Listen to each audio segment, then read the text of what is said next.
17절, 시편 35편 17절 제가 봉독하도록 합니다.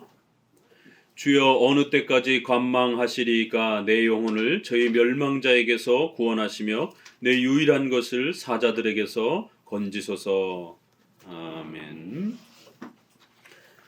그동안 특별 설교를 또 몇 차례 잘 들으시고 또 배워가신 우리 모든 성도들에게 감사를 드립니다. 하나님의 말씀을 집중해서 깊이 있게 또 부지런히 듣는 또 이러한 훈련과 연습이 우리의 신앙을 또 우리의 영혼을 더욱 건강하게 지켜가는 것임을 다시 한번 더욱 깊이 또 명심하시기를 바랍니다. 이제 우리 시편으로 다시 돌아와서 시편 중단되었던 35편, 특별히 섭리와 관련된 내용들이 30장부터 40장에 이르기까지 상당히 많은 분량으로 섭리교리를 우리에게 가르쳐내고 있습니다. 섭리교리는 신관에 있어서, 신론에 있어서 아주 중요한 우리 장로교회가 지켜왔던, 장로교회만이 가르치고 있는 이러한 아주 소중한 그러한 교리입니다. 어거스틴과 루터와 칼빈을 통해서 그렇게 회복되었던 이 중요한 섭리교리가 오늘 우리 시대에는 결국 인간의 그러한 공로와 인간의 그러한 선행을 강조하면서 결국 하나님의 작정, 예정, 섭리, 이러한 하나님의 주권적인 통치의 위대함들이 많이 가려져 있습니다. 그리하여 결국 인본주의 신앙으로 전락해버리는 이러한 안타까움들을 보게 됩니다. 전통적으로 우리 기독교가 지켜왔던 신앙은 신본주의 신앙, 이걸 우리가 하나님 중심적 신앙이다라고 이렇게 표현을 합니다. 신앙을 하더라도 인간 중심으로 이렇게 하나님을 자신의 도움을 채우는 이러한 인본주의 신앙이 있고, 하나님의 위대한 전능하심 앞에 우리의 모든 욕망을 무릎 꿇고 하나님의 뜻에 복종하려고 하는 이러한 신본주의적 신앙이 있습니다. 그래서 다시 한번 이 섭리교를 통하여 우리 장로교가 지켜온, 정통 기독교가 지켜온 섭리교리라고 하는 신본주의적 신앙, 하나님 중심적 신앙이라고 하는 이러한 소중한 신앙의 의미들을 더욱 깊이 배워가는 시간이 되시기를 바랍니다. 35편을 또 함께 읽어가기에 앞서서 주보에 있는 이 섭리에 대한 우리 신조의 고백을 먼저 짧은 단락을 함께 읽어봅니다. 웨스트민스터 신조 5장 5절입니다. 한 목소리로 읽어봅니다. 가장 지혜롭고 의로우며 은혜로우신 하나님께서는 때때로 자신의 자녀들을 여러 가지 시험과 그들 자신의 마음의 부패성에 얼마 동안 내버려 두신다. 그렇게 함으로써 하나님은 전에 범한 그들의 죄들로 인하여 징계하고 그들에게 숨어있는 부패한 힘과 그들의 마음의 거짓됨을 깨닫게 하여 그들을 겸손하게 하신다. 그 결과 하나님은 자녀들이 도움을 바라며 하나님을 더 친근하고 끊임없이 의지하게 하며 그리고 장래의 모든 범죄의 기회에 대하여 경계하기 위해 또한 여러 가지 다른 의롭고 거룩한 목적을 위해 그들을 더욱 깨어 있게 하신다. 하나님의 섭리에는 몇 가지 중요한 그 개념들을 잘 이렇게 배워 가셔야 됩니다. 섭리교리가 단순하게 이렇게 이해되어질 수 있는 것이 아니라 아주 중요한 그 성경적 핵심 교리와 내용들을 하나씩 잘 이렇게 세워가게 될 때에 섭리교리 전체가 이해되어지고, 또 그렇게 섭리가 이해되어지면 여러분의 삶 속에서 하나님이 여러분을 다스려가는 그 하나님의 통치의 위대한 손길이 그렇게 확인되어지고 또 깨달아집니다. 우리는 신비 체험이라든가 그런 은사 체험을 통해서 막 감정적으로 이렇게 어떤 신기한 현상을 확인하고 그것을 사인으로 받아서 여러분의 의식주와 관련된 중요한 그러한 결정을 하는 게 아닙니다. 그렇게 즉흥적으로 결정했다가는 큰일 납니다. 세상 사람들도 의식주와 관련해서 결혼, 직업, 투자, 이러한 모든 학교, 인생에 있어서 중요한 문제들을 결정할 때는 여러 주변의 이러한 형편들을 살피고 자기 형편도 살피고 또 사회에 돌아가는 여러 또 전망도 살피고 그렇게 신중하게 살펴서 결정을 하는데 기독교인들만 기도하고 나서 뭔가 어떤 특별한 이상한 환상과 사인을 받고서는 이게 하나님의 뜻이다 그러면서 결정했다가 낭패를 당하고 삶의 밑바닥으로 곤두박질치는 이런 아주 극단적인 체험주의, 신비주의가 성도들에게 엄청난 고통을 주었던 사실을 기억하셔야 됩니다. 우리 장로교는 그렇게 하나님의 뜻을 찾아가지 않습니다. 우리 장로교는 반드시 오직 성경을 통해서 성령의 내적인 조명, 그 말씀을 깨우치는 내적인 그러한 조명을 통해서, 인도함을 통해서 하나님의 말씀을 깨닫고, 그리고 그 말씀을 깨닫고 나서 우리의 삶을 살피면 말씀에서 가르쳐 주신 그 기준을 따라서 하나님이 역사하시는 것이 느껴지고 보여지고 그렇게 살펴지는 것입니다.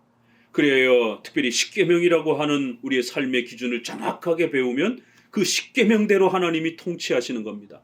하나님은 절대로 십계명을 벗어나서 통치하지 않습니다. 왜요? 하나님 스스로 어떻게 통치하시는지를 우리에게 그렇게 가르쳐 주신 거기 때문에. 그래서 십계명의 기준을 정확하게 배우면 배울수록 우리의 삶 속에서 이상한 체험이라든가 환상을 경험하지 않더라도 우리 성도들이 의식주와 관련하여 특별히 하나님의 도움을 필요로 할 때 이것이 하나님의 뜻인가, 저것이 하나님의 뜻인가라고 고민할 때에 이것이 하나님의 뜻이겠구나, 충분히 그렇게 찾아낼 수 있다는 것입니다. 왜요? 십계명에 벗어났으면 그건 하나님의 뜻이 아닙니다. 십계명 안에 있으면 얼마든지 그것은 하나님의 뜻으로 판단하고 결정하시면 되는 것이에요. 그러면 하나님께서는 그렇게 도와주실 것입니다. 이렇게 섭리란 십계명을 중심으로 하여 하나님의 말씀, 성경에서 가르친 하나님이 어떤 분이신지, 하나님이 어떻게 일하시고 역사하시는지를 가르쳐준 그 성경의 원칙을 따라서 역사해 가시는 것이에요. 그렇기 때문에 이제 우리가 섭리교리를 배울 때는 몇 가지 중요한 원칙들을 배워가는데, 그 중에 이제 오늘 본문은 섭리가 지연될 때, 이렇게 십계명을 기준으로 해서 열심히 순종하려고 애를 쓰는데도 불구하고 성도들에게 고난이 가중이 되고 어려움이 가중이 되고 또 원하는 바가, 하나님 앞에 간구하는 바가 쉽게 해결이 되지 않고 10년, 20년 오래도록 또 이렇게 응답이 되지 않을 때에 성도들은 지쳐갑니다. 또 2중, 3중으로 막 고난이 더 세게 오게 되면 처음에는 십계명의 이러한 울타리 안에서 잘 버티다가 결국에는 포기하고 세상 방식으로 그렇게 시기, 질투, 미움, 권모, 술수, 부정함과 속임과 악한 방법으로 결국 의식주의 문제들을 해결하기 위해서 결국 방법을 바꿉니다. 이러한 실수들이 벌어집니다. 왜요? 섭리가 지연되는, 하나님의 응답이 지연될 때에 견뎌내지 못하고 기다리지 못하고 결국 실수하는 이런 안타까운 장면들을 보게 됩니다. 그러면 결국 섭리를 또 배우지 못하는 이런 안타까움들을 보게 되는 거예요. 그래야 오늘 35장에는 기본 개념은 우리가 앞부분에서 설계했고, 이제 앞쪽에서 소개했던 4가지 하나님의 응답이 잘 이루어지지 않을 때, 하나님께서 섭리를 지연시킬 때, 하나님의 보호와 응답을 하나님이 지연시킬 때, 그럴 때는 특별히 성도가 고난과 어려움이 가중될 때는 4가지를 신속히 살펴야 된다라고 말씀을 드렸습니다. 다시 기억해 보셔야 됩니다. 어떤 어려움이 찾아오게 되면 우리의 죄 때문에 혹시라도 내가 이런 어려움을 당하는지, 혹시라도 십계명과 관련해서 어떤 특별하게 확인되어지는 죄가 있는지 자기 자신을 잘 돌아보셔야 됩니다. 또 어떨 때는 이유도 없이 분명히 죄를 범하지 않았는데 사탄의 공격 때문에 그렇게 사탄이 욥을 공격하듯이, 욥은 의로운 사람이라고 분명히 선언했습니다, 1장에. 그런데 사탄이 욥의 신앙을 테스트하기 위해서 공격하기 시작하는, 사탄의 이러한 이유도 없이 공격하는 이러한 사탄의 공격이 있습니다. 그럴 때는 잘 견뎌내시고 그 시간을 버텨야 됩니다. 3번째, 우리 성도들의 신앙의 성장을 위해서 고난을 허락하십니다. 좋은 일을 통해서만 우리가 성장해가면 얼마나 좋겠습니까? 그러나 우리가 인간 세상 속에서도 자녀를 기를 때에 좋은 일들로만 훈련시키지 아니하고 우리 자녀들이 고되고 힘들고 어려운 일을 이렇게 또 부모는 훈련시키기도 하고, 또 그런 어려움을 겪을 때 부모가 신속히 도와주지 않고 자녀들이 어떻게 그 일을 처리해 가는가 또 울타리만 치고 곁에서 지켜보는, 이러한 자녀를 키워내는 데 있어서도 이런 고난과 고생과 어려움을 어떻게 잘 이겨내는가, 이런 것들을 부모가 헤아려 그 인생에 도움이 되도록 그렇게 지도합니다. 하물며 영의 아버지신, 우리의 영육의 아버지신 전능하신 하나님이 우리를 어떻게 키워내셔야 될지를 가장 잘 알고 계시는 거예요. 그래서 선을 통해서도 키워가시지만 또 고난과 어려움을 통해서도 우리를 키워내시는 것입니다. 성화의 목적이 있다라고 말씀을 드렸습니다. 그리고 네 번째는 아브라함에게 400년 뒤에 그러한 출애굽의 역사를 약속하듯이 100년, 200년, 300년, 400년 뒤의 일을 계획하시면서 하나님의 영광을 위하여 다가오는 최후 심판의 역사 전체를 통해서 출애굽은 예수님으로부터 우리가 죄에서 구원받는 이러한 위대한 구원을 예표적으로 가르치는 위대한 사건이었던 겁니다. 전 역사를 통틀어 이 출애굽과 같이 어마어마한 역사는 단 한 번 있었던 것이에요. 그리하여 하나님은 아브라함에게 400년 뒤에 있을 이 영광스러운 출애굽의 사건을 계획하고 준비하도록 그렇게 이스라엘 백성들이 400년 동안 종살이해야 된다라고 하는 이러한 독특한 계획을 세우시는 것입니다. 우리에게 설명되지도 않습니다. 우리 생애 때에 응답되지도 않습니다. 그러한 또 특별한 고난과 어려움도 있는 것입니다. 그래서 또 네 번째는 잘 또 하나님을 신뢰하면서, 하나님이시니까 잘 하실 겁니다. 하나님이시니까 분명히 우리를 이롭게 하는 방식으로 하실 것입니다. 하나님에 대한 강렬한 신뢰만이 이 어려움을 이겨낼 수 있는 것이에요. 그래서 네 번째는 하나님에 대한 신뢰를 바탕으로 견뎌내는 겁니다. 이렇게 네 가지가 웨스트민스터 5장 섭리의 5번째 절에서 사탄에 대한 공격 빼놓고 나머지 3개가 이렇게 골고루 소개가 되어 있습니다. 사탄에 대한 또 이런 공격들은 저 17장, 18장 견인 또 이쪽에 가서 소개가 되기 때문에 전체로 요약해보면 한 4가지가 된다라고 말씀을 드렸습니다. 가장 지혜롭고 의로우며 은혜로우신 하나님께서는 때때로 자신의 자녀들이 여러 가지 시험과 그들 자신의 마음의 부패성에 이렇게 걸려 넘어져서 고통을 받도록 내버려 두신다라는 거예요. 또 영원히 내버려 두시는 게 아닙니다. 얼마 동안 내버려 두시는 겁니다. 왜 그렇게 하시는가? 분명히 하셔야 됩니다. 여기에서 기복주의와 우리 장로교회의 섭리주의가 나눠집니다. 욥기서의 이러한 부분들을 기복주의로 설교할 수 있습니다. 잘 참으면 2배, 3배로 복받는다. 부자가 된다. 이게 한국 교회의 욥기서 설교입니다. 그러나 우리 장로교는 그렇게 설교하지 않습니다. 하나님의 뜻 안에서 이 4가지를 살피도록 그렇게 약속하는 것입니다. 기복주의와 섭리의 인도함을 받는 섭리주의는 아주 종이 한 장 차이처럼 보여지지만 분명히 다릅니다. 왜 그렇게 하시는가? 하나님은 전에 범한 그들의 죄를 인하여 그들을 징계하고, 그래야 우리 성도들이 고난과 어려움 가운데에 빠지게 되면 신속히 십계명에 이런 어떤 잘못을 범했는지 돌아보셔야 되는 거예요. 그래야 우리의 죄를 징계하는 차원으로 또 고난이 주어진다라는 것입니다. 그들에게 숨어있는 부패한 힘과 그들의 마음의 거짓됨을 깨닫게 하여 그들을 겸손하게 하신다. 이 성화와 동반되어지는, 그래서 성도들이 성화되어져 가도록, 그 결과 하나님은 자녀들이 도움을 바라며 하나님을 더 친근히 끊임없이 의지하게 하신다. 그래야 성도들이 더 성화되어져 가도록 그렇게 도구로 사용하신다라는 겁니다.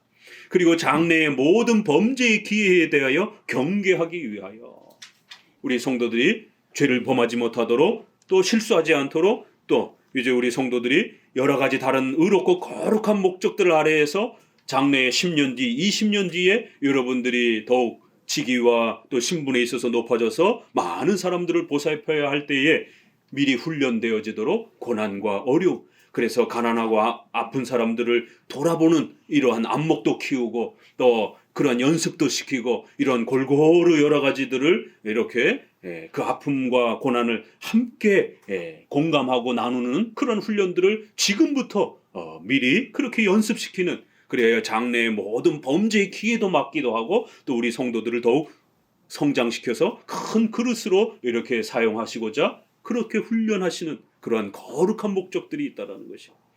그렇기 때문에 고난이 찾아왔을 때 함부로 하나님의 섭리에 대해서 원망하거나 불평하거나 투덜대면 안 된다는 겁니다.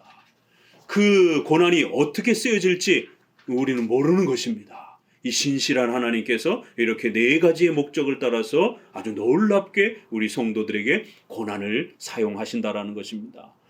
그렇기 때문에 오늘 이 35장을 이 섭리가 지연될 때 하나님의 도움과 응답이 신속히 이루어지지 않을 때 우리는 이 네 가지 아래에서 십계명을 기준으로 하여 우리 자신을 잘 살피고 하나님의 그 통치를 견뎌내는 이러한 힘을 우리가 어떻게 배울 수 있는지, 섭리의 이 통치와 다스림을 어떻게 우리가 또 더욱 잘 그렇게 배워낼 수 있는지, 왜 하나님은 이렇게 섭리를 지연시키는지 이런 부분들을 또 함께 고민하면서 그 답들을 찾아가 보도록 합니다. 먼저 35장 1절을 같이 함께 읽어보도록 합니다. 여호와여 나와 다투는 자와 다투시고 나와 싸우는 자와 싸우소서. 35장은 시작하자마자 여호와여 나를 괴롭히는 자들, 나를 어렵게 하는 자들을 하나님 저들과 싸워주시고 저들과 다퉈주시고 저들을 죽여주시옵소서 이렇게 시작을 합니다. 성도들은 이런 기도를 개인적으로 사용하면 안 됩니다. 그렇기 때문에 우리가 성경 해석을 잘 해야 되는 겁니다.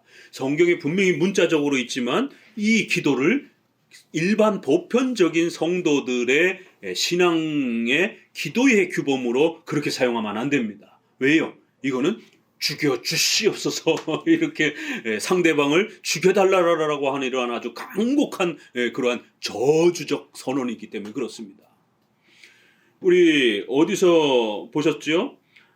시편 7편 12절에 처음 시편의 7편에서 저주시의 이러한 표현이 등장을 합니다. 사람이 회개치 아니하면 저가 그 칼을 가르시며 그 활을 이미 당겨 예비하셨도다. 죽일 기계를 또한 예비하시며 그 만든 살은 화전이로다. 하나님의 공의를 따라 저들을 죽여 주시옵소서 이렇게 저주를 선언합니다. 하나님이 칼을 갈고 계시며 하나님이 활을 당겨서 이제 쏠 때만 기다리고 계신다.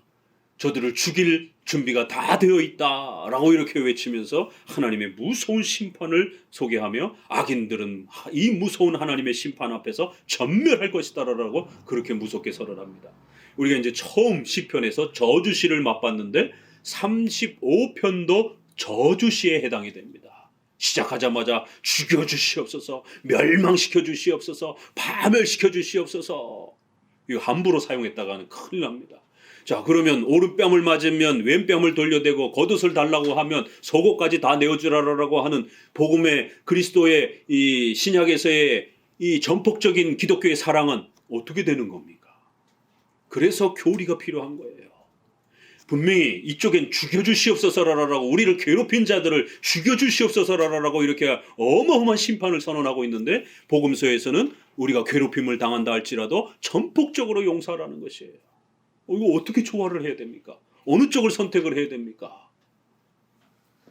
그리하여 구약의 이러한 저주시를 택한 이러한 과격한 이러한 근본주의, 과격주의, 엄격주의 이런 사람들, 또 이슬람 사람들 이런 사람들은 피에는 피, 눈에는 눈, 이에는 이 피의 복수를 정당한 신의 복수로 그렇게 행합니다. 그러나 또 신약을 이용하는 사람들은 사회 정의와 이러한 그 법과 이런 원칙과 이런 모든 부분들을 무시하고 아가페라고 하는 사랑을 잘못 적용을 해가지고 마치 본인이 예수님이 된 것처럼 그렇게 전 인류를 위해서 다 희생을 할 수 있는 것처럼 그렇게 무분별한 그러한 사랑을 시도하다가 가족들이 상처를 받고 자기에게 가까운 사람들이 견뎌내지 못하고 결국 고통을 겪게 되는 무자비한 사랑, 폭력적인 사랑, 이러한 원칙이 없는 사랑, 이러한 기독교 사랑을 이런 식으로 이해를 해가지고 뭐든지 다 용서를 해야 되는 것처럼 뭐든지 다 그렇게 이해해야 되는 것처럼 그러다 보니까 교회를 핍박하고 우리의 신앙을 핍박하고 이런 것조차도 전부 다 용서해야 되는 것처럼 이렇게 또 적용을 하는 극단적 사랑주의가 또 이렇게 문제가 되어집니다. 그러면 35편, 또 우리가 69편, 앞으로 137편, 아주 그 하이라이트는 137편에 가서 바벨론 강변에 앉아 울었도다. 여러분 시편 찬송할 때마다 이 저주시를 부르는 찬송입니다. 이건 일반 찬송에 없어요. 시편 찬송을 통해서만 우리가 이 저주 찬송을 부를 수가 있습니다. 죽여 주시옵소서, 멸망시켜 주시옵소서, 악인들은 고개도 못 들고 다 파멸하게 해주옵소서. 바벨론 강변에 앉아 우리가 포로로 잡혀오면서 눈물을 흘렸던 그 눈물의 시간들을 주님 기억하여 주옵소서. 저들의 어미를 죽이고 굶겨 죽이시고 저들의 뱃속에 있는 아이들을 죽여 주시옵시고 저희들의 아이들을 땅바닥에 돌덩이에다가 패대기 쳐가지고 다 죽여 주시옵소서. 우리가 그렇게 당했습니다. 바벨론 포로로 잡혀올 때에. 이거를 찬송으로 부르는 것이에요. 그렇기 때문에 이런 저주시는 절대로 성도들이 개인의 기도로 바로 끌어다가 사용하면 큰일 납니다. 저도 20대 때에 제대로 장로교 신앙을 몰라가지고 저를 괴롭히고 막 어려움을 주는 이러한 아픈 사람들을 이 성경 구절을 읽다가 이렇게 기도해도 되는구나 이렇게 해서 하나님 저 사람은 천국에 오지 못하게 주시옵소서. 저 사람은 속히 빨리 객사하게 주시옵소서. 저를 너무너무 괴롭히고 있습니다. 저를 너무너무 속상하게 하고 있습니다. 나가도 저주를 받고 들어와도 저주를 받고 밥을 먹다가도 체해서 죽고 절대로 정상적인 삶을 살지 못하게 주시옵소서. 실제로 정말 그렇게 기도했어요. 왜? 성경에 있으니까. 그러나 이것은 하나님의 심판에 대한 종말론적인 그런 심판에 이러한 하나님의 엄중한 심판을 선언하는 것이고 또 선지자로서 사도로서 이렇게 하나님의 심판을 선언하는 그러한 모습이지 이것을 우리 보편적인 성도의 모든 규범으로 이렇게 적용할 수 있는 그런 내용이 아닙니다. 그래서 어떤 내용은 우리가 바로 문자 그대로 적용해도 되지만 어떤 내용은 예수님을 예표하는 그러한 메시지가 있는 것처럼 또 어떤 내용은 선지자가 하나님의 심판을 호소하고 하나님의 심판의 위대함을 선언하는 그런 내용으로 종말의 그 심판의 하나님의 위대함을 심판주 되신 하나님을 이렇게 선언하고 소개하는 내용으로 우리가 이렇게 읽어내야 되는 것이지 우리가 선지자인 것처럼 그렇게 바로 그 저주를 선언하는 칼이 다 준비되어 있고 죽일 기계가 다 준비되어 있고 그러니까 반드시 죽을 것이다 이런 식으로 막 협박하고 이러면 안 되는 것입니다. 예전에 부흥사들이 그렇게 목사 말 안 듣는 사람들을 성경에 위배되는 사람들을 책망을 해야 되는데 목사 말을 안 듣는다고 그렇게 막 부흥사들이 와가지고 협박하고 죽을 것이다라고 막 이러면서 이러한 구절들을 그렇게 악용하고 그래야 성도들은 더 심각한 공포와 두려움으로 빠지는 이런 종교적 폭력을 행사하는데 가장 대표적으로 많이 사용되어지기도 했습니다. 아주 조심하셔야 됩니다. 이것은 악인들에 대한 하나님의 심판주 되심을 선지자로서 그렇게 외치는 그러한 거룩한 종말론적 가르침으로 선언해야 되는 이해해야 되는 것입니다. 2절 방패와 손방패를 잡으시고 일어나 나를 도우소서. 창을 빼사 나를 쫓는 자의 길을 막으시고 또 내 영혼에게 나는 내 구원이라 이르소서. 내 생명을 찾는 자로 부끄러워 수치를 당케 하시며 나를 상해하려 하는 자로 물러가 낭패케 하소서. 저희로 바람 앞에 겨와 같게 하시고 여호와의 사자로 몰아내시고 저희 길로 어둡고 미끄럽게 하시고 여호와의 사자로 저희를 따르게 하소서. 계속해서 저들을 멸망시켜 달라라고 저희들이 계획한 모든 일들이 낭패케 실패케 해달라라고 저희들은 하나님 앞에서 멸망하게 해달라라고 하는 이런 외침들이 끊임없이 소개합니다. 그리고는 이제 5절 6절에 가서는 더 나아가 여호와의 사자가 신속히 그 악인들을 쫓아가서 그들이 잠을 잘 때도 그들이 밥을 먹을 때도 그들이 생활할 때도 언제 어느 때든지 여호와의 사자가 저들을 괴롭히게 해 주옵소서. 그러면 이 여호와의 사자는 질문합니다. 악한 천사일까요? 선한 천사일까요? 하나님은 선한 천사만 사용할까요? 악한 천사는 사용하지 않을까요? 이런 게 교리입니다. 여기는 어떤 설명도 없어요. 여호와의 사자가, 여호와의 천사가 악인들에게 뒤쫓아가서 악인들을 괴롭히고 악인들이 잠을 자도 악몽에 시달리게 만들고 악인들이 일상생활을 해도 다 망가지게 만들고 그래서 천사가 저들을 강력하게 고통을 가하도록 그렇게 해달라는 것이에요. 그러면 이제 고민거리가, 선한 천사가 이렇게 막 악행을, 사람을 죽이는, 사람을 괴롭히는 이런 일도 하는가? 이제 성도들은 천사론에 대해서 교리가 정립이 되어 있지 않으면 선한 천사가 이런 악한 일도 하는가? 인간을 괴롭히는 일도 하는가? 이런 고민이 듭니다. 반대로 악한 천사를 통해서 당연히 이렇게 악을 집행하는 게 맞는 것 같으니까 그럼 이런 우리를 괴롭히고 질병과 재해와 고난을 일으키는 이러한 것들은 주로 성경에 보게 되면 악한 천사의 활동으로 많이 나옵니다. 그러면 악한 천사가 이런 일들을 하게 된다라면 그러면 하나님이 악한 천사도 사용하는 것인가? 그러면 하나님은 악한 신 아닌가? 이런 이제 하나님의 주권에 대한 오해가 발생이 됩니다. 그래서 이 사자가 선한 천사일까? 악한 천사일까? 조금 더 깊이 돌아가 보면 굉장히 헷갈립니다. 이런 부분들이 다 하나님의 작정, 섭리가 여러분 안에 잘 구축되어 있지 않아서 그런 질문들이 나오게 됩니다. 작정과 섭리 교리가 잘 구축되어 있으면 그건 질문해보나 마나예요. 질문해볼까요? 잘못 틀리면 아직 여러분 안에 정리가 안 돼 있는 것입니다. 마음속으로만 대답해 보시기 바랍니다. 이 선한 천사일까? 악한 천사일까? 그럼 만약에 선한 천사라면 선한 천사가 이런 악한 일들을 할 수 있을까? 만약에 악한 천사라면 하나님이 악한 천사를 사용해도 되는가? 요한계시록에 보게 되면 악한 천사, 선한 천사를 다 사용하십니다. 또 최후 심판의 멸망의 때에는 그 모든 악한 천사들은 그 악을 행한 것 때문에 또 벌을 받기도 합니다. 욥기서도 보게 되면 하나님이 욥을 치는데 악한 천사를 사용합니다. 사탄을 사용합니다.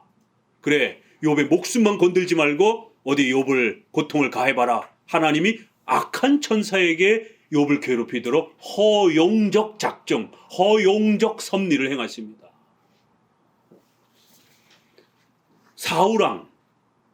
사울왕이 다윗을 괴롭히기 시작하니까 악한 천사가 그의 마음속에 들어가서 여호와의 불의는 악신이다 이렇게 표현되어 있습니다. 뭐라고 표현되어 있죠?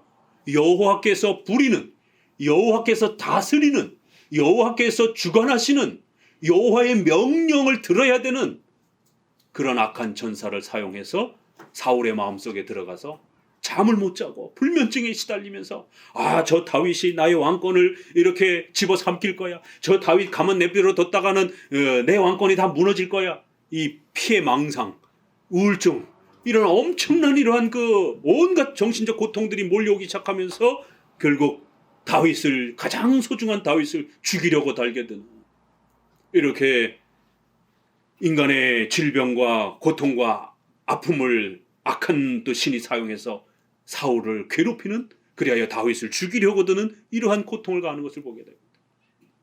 하나님이 악한 신을 통치하시고 사용하시는 것을 보게 됩니다. 그러나 우리 5장 1절, 2절, 3장 1절, 2절 웨스트민스터 신앙고에서 본 것처럼 선한 것, 악한 것, 작은 것, 큰 것, 그 모든 것을 하나님이 통치하시고 다스린다는 거예요. 하나님이 모르고 하나님이 모르는 상태에서 어떤 일이 집행되어지는 것, 이 땅에, 이 세상에 그 어떤 것도 없다라는 거예요. 비록 그게 악한 일이라 할지라도, 아담의 타락이라 할지라도 하나님이 모르는 상태에서 일어났다 이러면 하나님이 무능력한 신이 돼버립니다. 그래서 우리 안에 두려움과 떨림이 있다 할지라도 하나님께서 악을 어떻게 통치하시고 다스리는지, 악에 지배받지 않으면서, 악한 신이 아니면서도 어떻게 선한 신이 악을 지배하고 다스릴 수 있는지 우리가 다 이해하고 깨닫지 못한다 할지라도 성경이 설명하는 데까지 쫓아가셔야 되는 거예요. 아담의 타락도 하나님이 허용적 작정, 하나님이 모르고 하신 게 아니라, 하나님이 실수한 게 아니라, 하나님이 실패한 게 아니라 하나님의 신적인 작정과 계획 속에서 그렇게 일어난 것이다 라고 말합니다. 그러나 하나님이 악을 행하라고 등을 떠밀듯이 악을 만들어내는 그런 악의 조성자와 악의 집행자처럼 악한 신처럼 그렇게 행하는 방식이 아니라는 거예요. 하나님은 전능하신 분이기 때문에 얼마든지 악에 물들지 않으면서도 그 악한 자를 통치하시고 지배하시고 다스리실 수 있다는 것이. 그래야 여호와의 선한 천사든지 악한 천사든지 하나님은 모두 다스리는 겁니다. 악한 천사를 통하여 하나님의 뜻을 이룰 수 있는 것이. 그럼 악한 천사는 하나님의 뜻에 따랐는데 왜 벌을 받는가? 하나님의 위대한 작정은 하나님의 뜻을 이루는 거예요. 그런데 악한 천사는 악한 욕망으로 우리를 괴롭히는 겁니다. 교회를 괴롭히는 거예요. 그건 그 악한 천사의 또 의지라는 겁니다. 또 악한 천사는 주변 나라를 이용을 해서 욥 주변의 나라들 국가를 이용을 해서 욥을 땅을 차지하려고 그렇게 정치적으로 전쟁을 일으켰습니다. 욥을 집어삼키려고 악을 행한 그 이웃 국가의 왕은 그가 잘못해서 벌을 받는 거예요. 바로가 잘못해서 벌을 받는 것이에요. 이스라엘 백성들을 내보내주지 않은 것은 바로가 잘못한 것입니다. 그러나 성경은 우리가 다 이해할 수 없는 신비로운 내용을 말합니다. 그럼에도 그 바로의 그 악행은 하나님이 이미 모세에게 내가 안 보낼 것이다 라고 가라 외치라. 그럼에도 바로가 안 보낼 것이다. 왜? 내가 그렇게 뜻했기 때문에. 그러나 또다시 바로 너가 악해서 이스라엘 백성들을 안 보낸 것이다 라고 또 바로를 야단치십니다. 그래야 마지막에 10번째 재앙 때는 바로가 악해서 벌 받는다라고 애굽이 벌을 받습니다. 이렇게 신비로운 하나님의 작정의 계획과 사탄의 악한 천사들의 악한 욕망과 또 인간의 악한 욕망이 어떻게 서로 조화를 이루면서 작동을 이루는지, 그래서 악한 자와 악한 천사들은 각각 자신의 욕망에 따라 일을 했기 때문에 벌을 받는 거예요. 그럼에도 불구하고 그들의 의지와 마음 전체를 지배하시는 위대한 하나님의 작정은 또 집행되어지는 겁니다. 이 신비로운 하나님의 작정과 섭리가 성경에 가르쳐지는 것입니다. 그래야 우리가 죄 때문에 걸려 넘어진다 할지라도 우리 죄를 반성하는 겁니다. 그건 내가 잘못한 것이에요. 그럼에도 불구하고 우리는 거기서 넘어지지 않습니다. 그리고는 신속히 우리의 죄까지도 사용하셔서 우리를 성화시키시고 또 우리에게 모든 것이 협력하여 선을 이루도록 우리의 선을 위하여 역사하시는 위대한 하나님의 작정과 섭리 속에서 그 일이 일어났다라는 것을 또 의지하고 힘을 얻으면서 또 용기를 내어 그 어려움을 이겨내는 것이에요. 그래서 좌절하거나 절망하지 않는 것입니다. 참 이 놀라운, 조화될 수 없는 것 같은데 조화되어지는 이 신비로운 하나님의 작정과 섭리가 이렇게 성경에서 끊임없이 가르쳐지는 겁니다. 악한 천사든 선한 천사든 특별히 인간을 괴롭히고 그 고통을 가하는 건 주로 악한 천사들이 집행하는 일들이기 때문에 얼마든지 사울을 괴롭혔던 것처럼 그렇게 악한 천사들을 사용하여 악인들에게 마음과 심령이 쫓아가서 그들이 잠을 못 자도록, 그들이 하는 모든 일들이 망가지도록 그렇게 하나님은 심판하실 수 있다라는 것이. 자, 그리고는 이제 7절부터 또 읽어봅니다. 새로운 또 내용이 쏟아져 나옵니다. 7절을 같이 읽어봅니다. 저희가 무고히 나를 잡으려고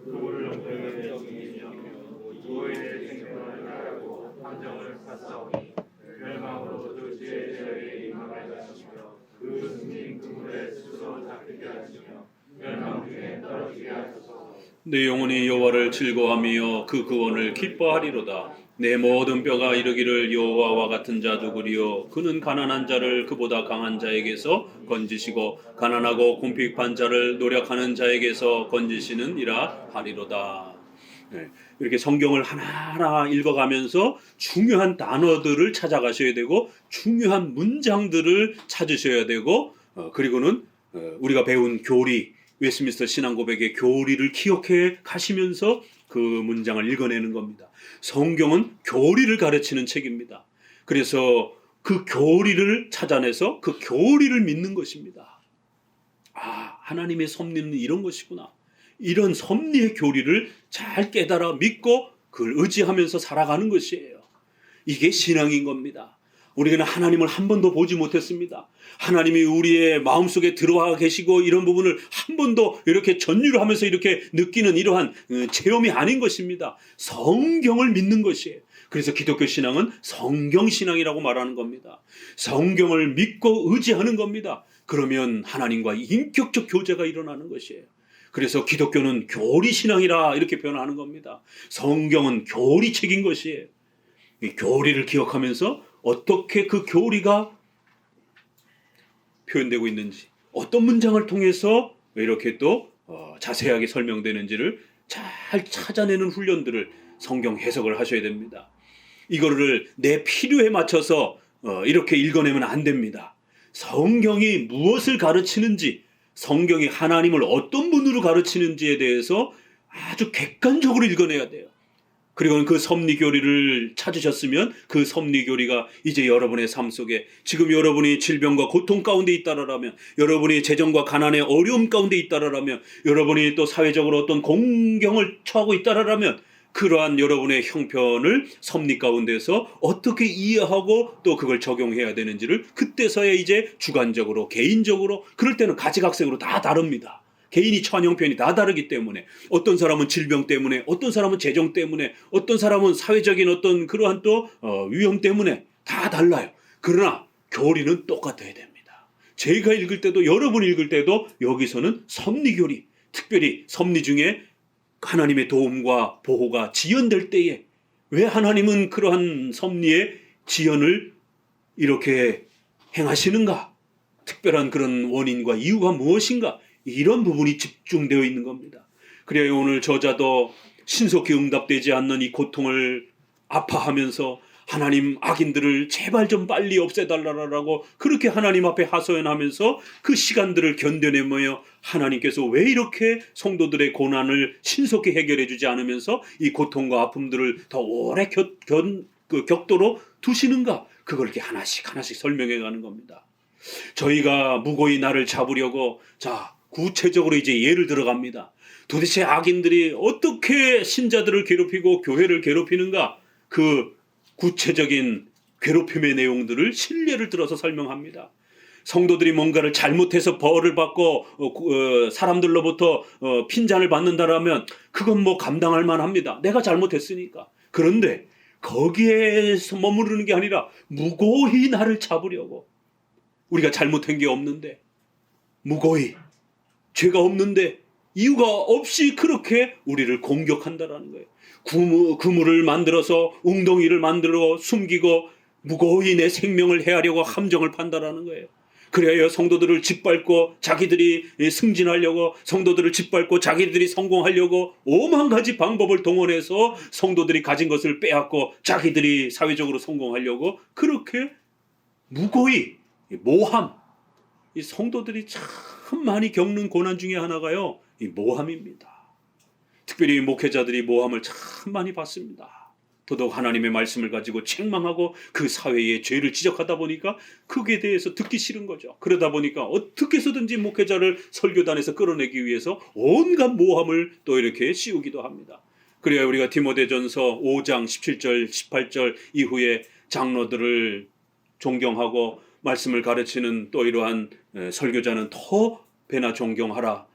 또 그들에 대한 송사는 함부로 이렇게 행하지 말도록 명백한 어떤 그러한 죄에 대한 증거가 분명히 드러난다라는 모르지만, 그렇지 않았을 때는 이게 모함인지 아닌지 신중하게 그렇게 더더욱 재판의 일반 재판보다 훨씬 더 신중하게 접근하라라고 그렇게 당부하기도 합니다. 이 성도들은 모함을 참 많이 받습니다. 의롭게 십계명대로 살아가려고 하다 보면 여러분의 직장과 가정과 사회 속에서 끊임없이 모함을 받습니다. 손가락질을 받습니다. 그냥 눈 감고 넘어가면 될 일을 왜 너만 잘났어? 왜 너만 그렇게 튀어나게 자꾸 그러느냐? 우리 한국 문화는 유교 문화이기 때문에 이 체면 문화가 굉장히 강합니다. 그래서 어떤 그 유명한 그 이런 문학가는 한국 사람들의 이런 유교적 문화의 체면 문화를 좋은 면도 있지만 우리가 좀 고쳐야 될 문화 중에 하나가 이 콩나물 문화라고 이렇게까지 얘기를 하더라고요. 콩나물 문화. 콩나물 문화가 뭔지 아세요? 콩나물이 이렇게 쑥쑥쑥쑥 자라다가 어떤 콩나물이 쑥 자라면 그거부터 빼먹는 거예요.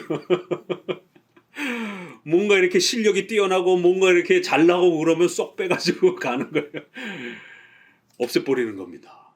그 다음에 돌 정문화, 돌멩이를 깨는 속담에 모난 돌이 정 맞는다 그러잖아요. 그냥 둥글둥글하게 그냥 대충 살아. 그냥 이렇게 너무 뛰어나게 이렇게 튀게 행동하지 마라. 그게 어떻게 보면 좋은 말일 수도 있지만 너무 이렇게 잘난 체 하지 마라. 이게 뭔가 이렇게 우리 한국 문화는 개인의 어떤 실력, 개인의 어떤 그런 자산의 능력, 또 개인의 어떤 특출난 어떤 신체적 능력, 이런 거를 이렇게 가지고 있는 사람들에 대해서 부러워하는 마음이 나중에 이렇게 사촌이 땅을 사면 배가 아프다. 아니, 가족이 땅을 사서 부자가 되면 얼마나 기쁜 일입니까? 이 한국 사람들만에 있는 독특한 속담이 가족이 재산을 일궜는데 배가 아파요. 이웃이 부자가 돼도 기쁜 일인데 가족이 부자가 됐으면 더 기뻐야 되는데 가족이 부자가 되면 배가 아픈 심리가 이게 한국의 이러한 그 유교 문화예요. 그래서 잘난 사람은 정을 제일 먼저 받아요. 두들겨 맞는 거예요. 그래서 사회적으로 매장당하고 그래 그냥 평준화시키려고 하는 이런 어떤 유교 문화에서 이런 어떤 체면 문화가, 그래서 잘난 사람은, 서구 문화는 그렇지 않잖아요. 잘났으면 그 사람이 합법적으로 잘났으면 그걸 존중합니다. 그가 부를 읽은 것도 합법적으로 읽었으면 얼마든지 존중합니다. 그가 지식이 뛰어난 명철함을 갖고 있으면 그를 존중합니다. 또 군인들처럼 아무나 할 수 없는 이러한 목숨을 걸고 이렇게 희생하는 어떤 이런 소방관, 군인, 이런 사람들에 대해서 굉장히 존중을 합니다. 우리나라는 그런 문화가 없어요. 이게 아주 아랫사람들이 하는 것처럼 이렇게 이런 인식들이 강합니다. 험한 일은 이렇게 가마꾼들이 양반 업어들고 이렇게 다녔던 이런 인식 때문에 험한 일은 아랫사람들이나 한다라고 하는. 아니요, 그 불구덩이에 뛰어들고 정말 강도들이 칼을 막 휘두르고 그러는데 그거 뭐 이렇게 막 총도 쏘지 못하게 하는 우리나라에서 방망이 하나 들고 그렇게 막 강도를 잡으려고 덤벼들고 군인들이 그렇게 총칼 앞에서 목숨을 걸고 이렇게 전쟁에 나아가고 이런 부분들은, 그건 독특한 용기를 가진 그런 하나님이 주신 용기가 더욱 강한 이러한 사람들이 그런 또 직업에 소명을 갖는 겁니다. 그거 아무나 할 수 있는 일이 아닙니다. 그런 사람들은 그런 용기를 그래서 우리가 우리가 제복을 입은 사람들에게 뭐라래요, 이렇게 존중을 한다라고 하는 이러한 그 표현이 있듯이, 그렇게 그 제복의 이러한 그 권위와 명예, 제복에 대한 그런 희생, 이런 부분들을, 그래야 선장이라든가 또 이러한 사람들은 제일 마지막에 이렇게 피신시키고 맨 마지막에 죽는 그런 그 제복의 그런 권위 때문에 그런 겁니다. 그래서 이렇게 잘나고 이렇게 뛰어난 사람들을 존중해주는 이제 이러한 문화가 우리 유교 문화에서는 참 없어요. 그러다 보니까 이렇게 모함을 해서라도 끌어내리고 모함을 해서라도 평준화시키고 이러한 고통이, 우리 한국 사람들은 훨씬 더 우리 크리스찬들이 뭐 네가 얼마나 잘났다라고, 왜 너만 잘난 척해, 그냥 너만 가만히 있으면 되는데, 우리 어머니들의 이런 희생이라든가 이런 부분들이, 나만 가만히 있으면, 나만 희생하면 가족들이 편안할 텐데, 이게 이제 한국의 또 여성들이 겪었던 수많은 그런, 또 우리 한국 사회의 화병이라고 하는 전 세계에 없는 독특한, 그래서 그것도 그냥 질병 이름도 화병 이렇게 영어에는 없기 때문에 그냥 발음대로 그렇게 해서 화병이라고 이렇게 전 세계 유일하게 한국적 질병으로 그렇게 화병이라고, 아무런 그 증세가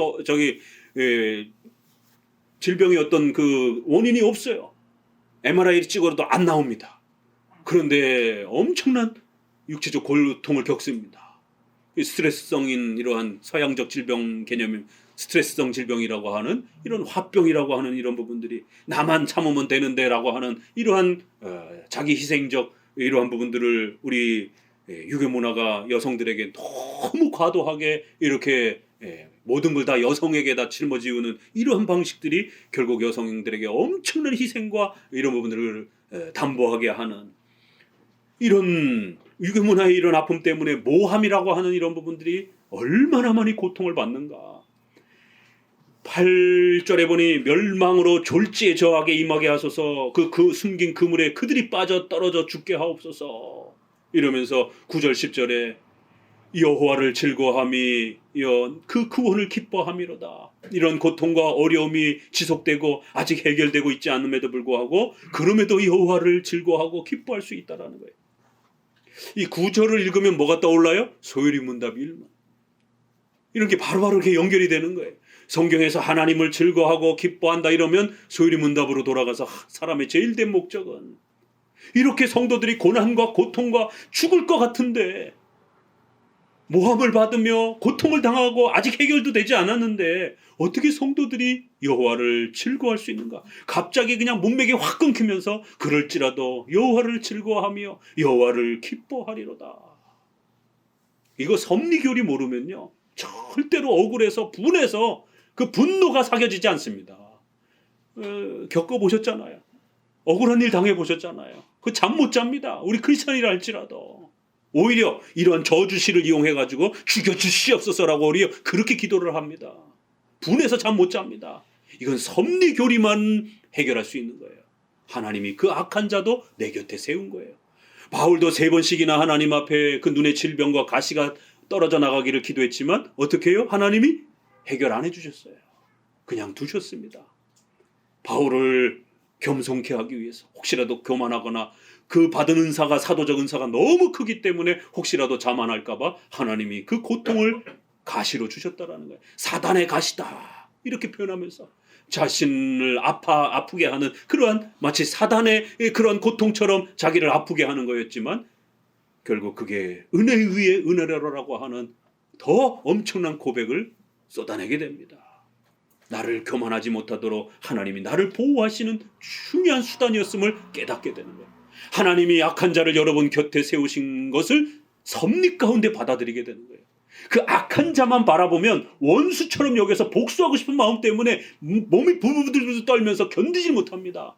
그러나 잠언 16장 1, 2절에 그 악한 자도 악한 날에 적당하게 쓰시기 위해서 하나님이 사용하신다라는 거예요. 하나님이 악한 자도 우리 인생에 있어서 그렇게 우리를 자극하는 도구로 또 우리를 또 하나님 앞에 반성하는 계기로 여러 목적으로 그렇게 4가지 방식으로 사용하시는 거예요. 그러면 하나님을 바라보면 그 악한 자가 도구와 수단으로 보여지기 시작합니다. 그러면 용서가 돼요. 하나님이 이 악한 자를 사용하셔서 나를 이렇게 보호하시는구나. 악한 자만 생각하면 그를 당장 죽이고 싶습니다. 그러나 그 악한 자를 사용하시는 하나님의 위대한 섭리의 손길을 생각하면 참게 되는 거예요. 견디게 되는 겁니다. 여호와를 즐거워할 수 있고 기뻐할 수 있는 겁니다. 10절에 그 근원, 그 힘을 이야기합니다. 내 모든 뼈가 이르기를 여호와와 같은 자 누구리요? 그는 가난한 자를 그보다 강한 자에게서 건져내시고 가난하고 궁핍한 자를 노력하는 자에게서 건지시는 분입니다. 가장 중요한 메시지가 던져집니다. 왜 이런 고통과 아픔 속에 성도들을 두시는가? 하나님은 누구신가? 라고 외칩니다. 바로 하나님은 이거를 원하신 것이에요. 우리 성도들이 이 고난과 아픔과 괴로움을 통해서 자기 자신의 죄를 깨닫고 또 더욱 성화되어져 가도록 또 하나님의 크신 뜻과 계획들을 기다리는 훈련들을 여호와는 누구신가? 여호와는 어떤 분이신가를 물으도록 질문하도록 그래야 이 고난과 아픔들을 통하여 하나님을 배워가도록 하나님은 어떤 분이신가를 더 깊이 배워가는 도구로 사용하기를 원하시는 것이 여호와는 누구신가? 신론에 대한 아주 근원적인 질문을 던지는 겁니다. 하나님은 누구십니까? 하나님은 어떤 분이십니까? 어떤 분이시길래 이렇게 사랑하는 성도들이 고난받는 것에 대해서 왜 빨리 안 도와주시고 왜 빨리 해결 안 해주시고 이러한 고통과 모함과 어려움들을 더 많이 받게 하십니까? 도대체 하나님은 어떤 분이십니까? 이건 여러분들이 신론에서 분명한 답을 얻으셔야만이 해결할 수 있는 거예요. 그리고는 신속히 신론을 소개합니다. 가난한 자를 도우시고 불쌍한 자들을 긍휼히 여기시고 악인들은 벌하시는 신론입니다. 이 내용이 하나님의 속성 중에 긍휼과 심판에 대한 우리의 뼛속까지 하나님이 어떤 분인지를 새길 거라는 거예요. 여러분의 뼛속 뼈마디 한마디 한마디에, 우리의 수백 마디의 뼛속에 있는 그 뼈마디 한마디 한마디에 새겨 넣으시기를 바랍니다. 여러분의 뼛속 깊이까지라도 새겨 넣으시기를 바랍니다. 여호와는 누구신가? 하나님은 전지전능하신 하나님이요, 하나님은 절대 주권을 가지신 하나님이요, 하늘에 계셔서 원하시는 모든 것을 행하시는, 선과 악 전체를 지배하시는 전지전능하신 하나님, 연약하고 불쌍한 자들을 긍휼히 여기시고 불순종한 자들을 벌하시는 전지전능하신 심판주라는, 바로 이 신론을 뼛속 깊이, 내 모든 뼈가, 이게 시의 즐거움이에요. 여러분의 뼈마디 한마디 한마디가 하나님은 위대하시다, 하나님은 전지전능하시다, 하나님은 십계명을 지키며 고난받는 성도들을, 그 가난한 성도들을 불쌍히 여기시고 반드시 지키신다라고 하는 이 외침을 여러분이 못하니까 여러분이 뼈마디가 하는 거예요. 우리의 뼈마디 마디가 하나님이 어떤 분인지를 정확히 알고 있다라는 겁니다. 우리의 전심령이 그 하나님의 위대함을 이렇게 이해하고 깨닫게 되면 이 고난을 견뎌낼 수 있다는 거예요. 우리의 모든 뼈가 그렇게 하나님이 누구신가를 알고 고백하도록, 그렇게 하나님은 우리에게 죽을 고비를 허락하신다는 거예요. 인간의 욕망이, 인간의 욕심이 얼마나 대단한지, 물론 우리가 죄로부터, 원죄로부터 구원받고 난 이후에도 여전히 우리의 육신의 연약함에 부패와 또 자범죄와 생활죄 때문에, 그것도 역시 죄입니다. 죽기 전까진, 부활하기 전까진 여전히 그 죄의 유혹을 우리는 아직 받고 있는 거예요. 그 죄란 잘 떨어지지 않는 것이. 그래서 하나님께서는 우리에게 죽음의 고통을 가하시고, 때로는 고난의 고통을 이중삼중으로 가하시면서 우리가 우리 자신의 욕망을, 우리 자신의 그러한 힘을 의지하지 않도록 철저히 끊어내려고 하는 겁니다. 그리하여 이 고린도서에서는 어떻게까지 고백하느냐면, 고린도후서 1장 9절에 우리 마음의 사형 선고를 받은 줄 알았으니 이는 우리로 자기를 의뢰하지 말고 오직 죽은 자를 다시 살리시는 하나님만 의뢰하게 하려 하심이라. 40의 하나 감한매를 수도 없이 맞고 죽을 고비를 그렇게 겪도록 하나님께서 사도들을 그렇게 훈련시켰다라는 거예요. 왜요? 우리 자신을 의지하지 않도록, 오직 하나님만을 의지하는 법을 배울 수 있도록. 조금만 틈이 생기면 우리는 자꾸 내가 잘나서, 내가 가진 돈이 많아서, 내가 능력이 많아서 내 힘으로 우리 인생을 살 것처럼, 하나님이 안 도와주셔도 우리 인생을 살 수 있는 것처럼, 하나님 앞에 기도하지 않아도 얼마든지 내 힘으로 살 수 있는 것처럼, 내 힘으로 성공할 수 있는 것처럼 자꾸 우리 자신을 의지하려고 하는 그런 또 어리석은 욕망이 비집고 또 튀어나오는 것이에요. 그래야 하나님은 고난의 시간을 더하여 그런 악한 욕망들을 끊어내신다라는 거예요. 뜯어내신다라는 거예요. 죄란 그렇게 우리의 뼛속에 깊이 착싹 달라붙어가지고 아무리 끄집어내도 잘 안 빠져나오는 거예요. 그래서 하나님은 고난의 시간들을 통하여 아주 강력하게 그 우리 뼛속 깊이 박혀있는 우리 자신의 그러한 욕망을 끊어내는 겁니다. 그리고 거기에 하나님만이 하실 수 있다, 하나님만이 우리 인생의 주인이시다라고 하는, 하나님이 도와주셔야 할 수 있다라고 하는 강력한 신관을 그 뼛속에 새겨 넣는 겁니다. 그래야 우리 모든 뼈가 하나님이 어떤 분이신지를 이제야 알았다라고 그렇게 고백하며, 고난 중에라도 그 모든 역사가 하나님의 뜻 속에서 진행되는 것인 줄 알고 기뻐하며 즐거워하고 편안하게 잠을 잘 수 있는 이런 위대한 섭리의 혜택을 누리게 된다는 거예요. 자, 11절에 계속 갑니다. 또 읽어봅니다. 불의한 증인이 일어나서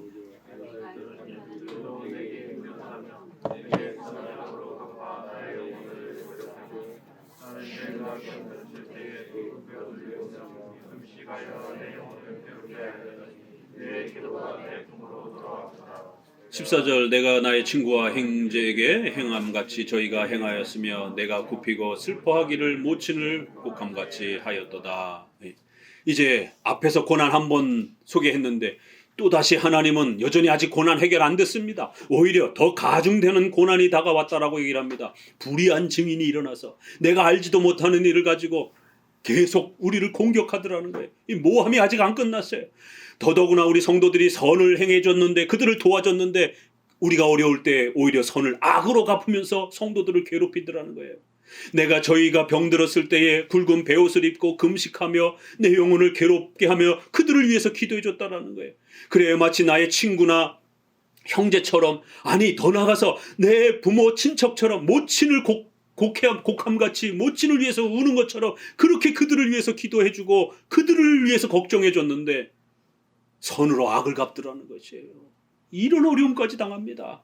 15절에 오직 내가 환난을 당하매 저희가 기뻐하여 서로 모이며 비류가 나의 알지 못하는 중에 모여 나를 치며 찢으며 이르기를, 또 저희가 연애에서 망령되이 조롱하는 자같이 나를 향하여 그 이를 갈도다.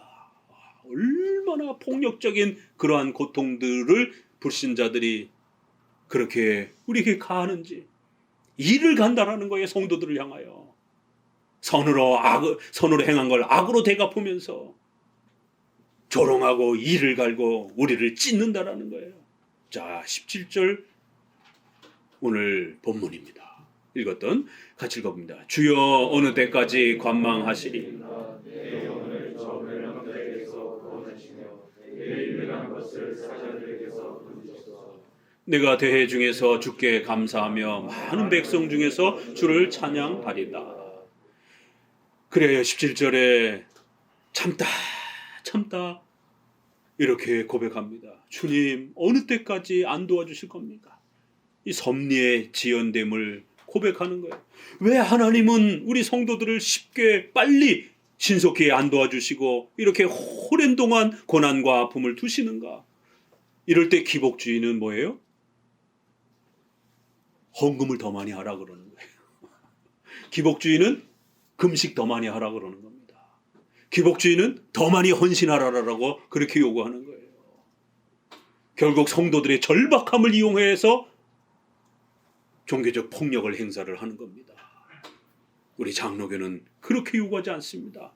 오히려 고난과 아픔과 고통을 겪는 성도에게 이 섭리교리를 가르치며 하나님의 특별하신 계획과 뜻이 있음을 깨우쳐주고 하나님의 말씀을 통해서 위로와 소망을 얻을 수 있도록 그렇게 위로하는 것이.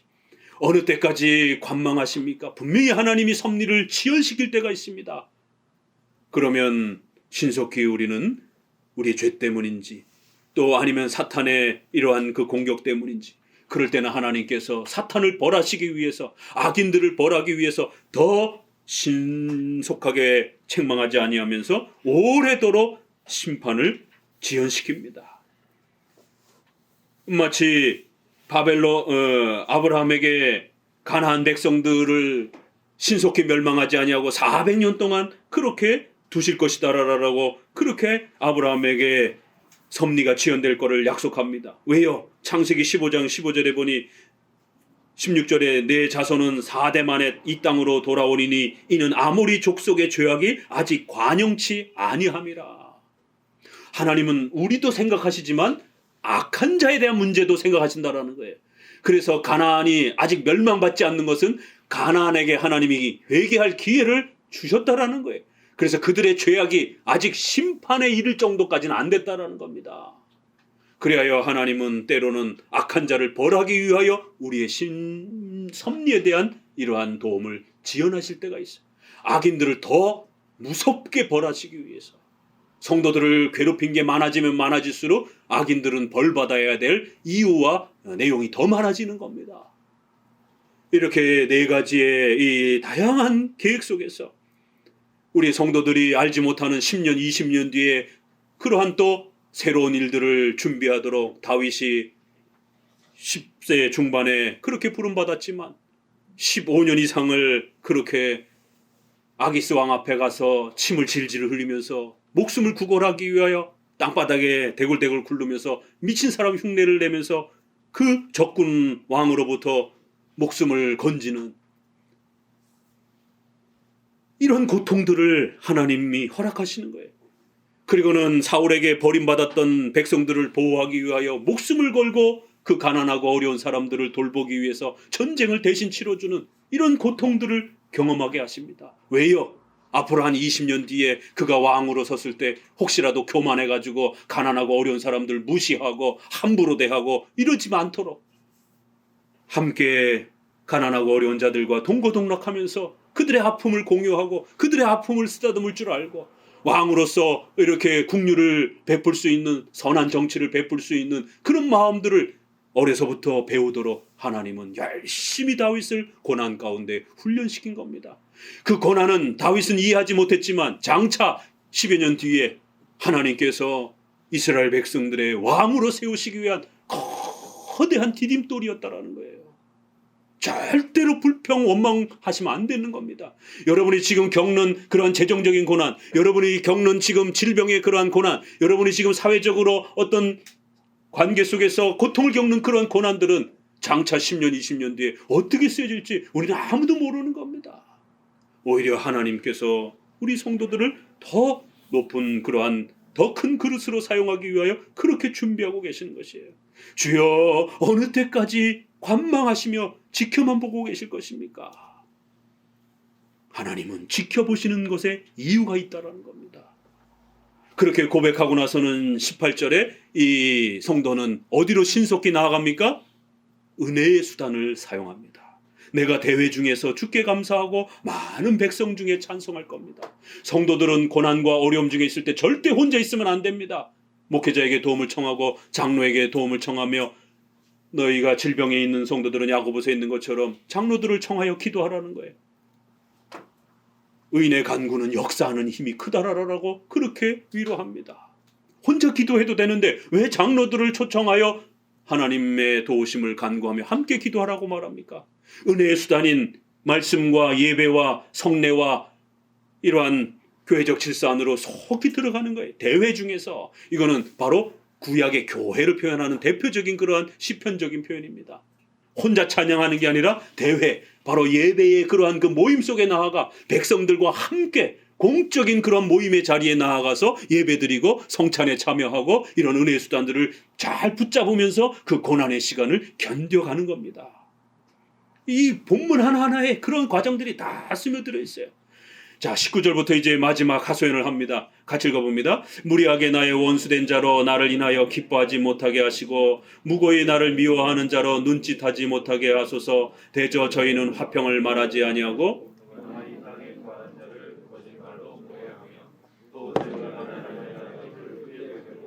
아하 우리가 목도하였도다 하나이다. 여호와여 주께서 이를 보셨사오니 잠잠하지 마옵소서. 주여 나를 멀리하지 마옵소서.